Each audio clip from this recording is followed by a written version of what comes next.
Stone Age people. This area of the Forks would be a good place for the traveler to turn back. Beyond here, the crude and dangerous forces of a wilderness prevailed over the things of civilization. A few white people had gone farther. Soldiers, explorers, hunters in the main, a scattered handful of settlers. Some of them were tough, bold people. Some were fools.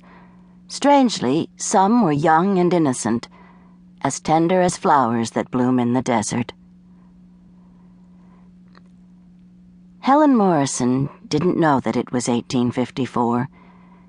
She lived in no complicated framework of time, but in such world as is known by a 9-year-old girl. In her family, her papa kept account of the days. Their calendar had run out the winter before, and they hadn't been able to get another one, and her papa had made one himself. He'd worked 3 nights under the light of a tallow candle with pen and ink, using the back of the old calendar, since writing paper had to be saved for letters.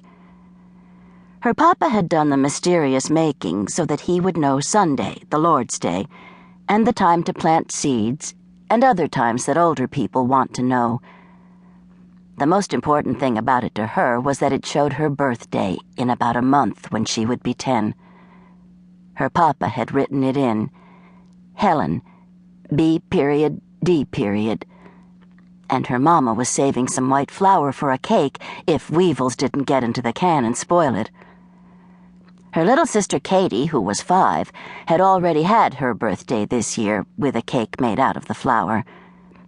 And her big brother George had had one too, before they got the flour.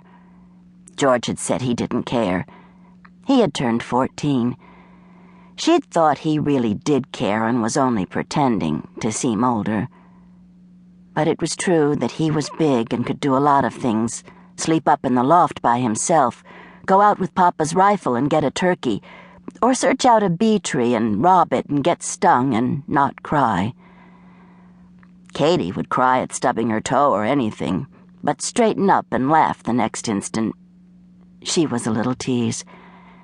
It was Helen's duty to look after Katie, to help her dress, take her to the toilet, comb the tangles from her long blonde hair, keep her from wandering off and getting lost.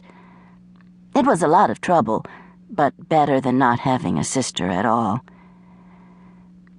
Being the middle child was troublesome. They'd never let her do what George could do, because, as they said, she must remember that he was a lot older.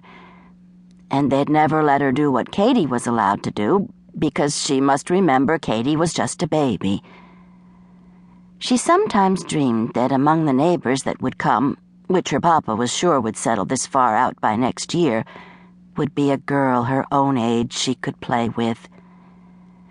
The neighbors would be close by, and a community fort would be built there on their own hill, or so her papa hoped. Sometimes at night she heard them talking after she and Katie were in bed.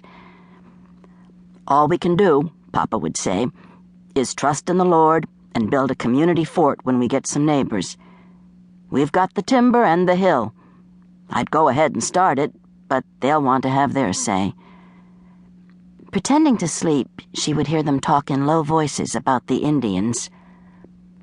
"I think the Wichitas are good people," he would say, "by themselves, but there's talk they trade with Comanches.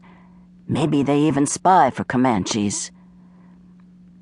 They never mentioned Comanches in the daytime. When they'd lived on the Neches River, before Papa located his league of land, Aunt Melinda used to say to her children and to Helen, "You be good. You want the Comanches to get you."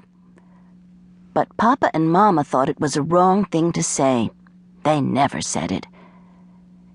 She thought about it sometimes, teasing herself with that forbidden secret, when she was lonely from being rebuffed by her brother and bored with her little sister's innocent play, when she was perhaps taking a little revenge for her little sister's more favored age. She'd refuse to talk for a while, but would be saying to herself, "There are things you wouldn't think are there, but they are. Comanches. There are really Comanches." They were vague things, a little like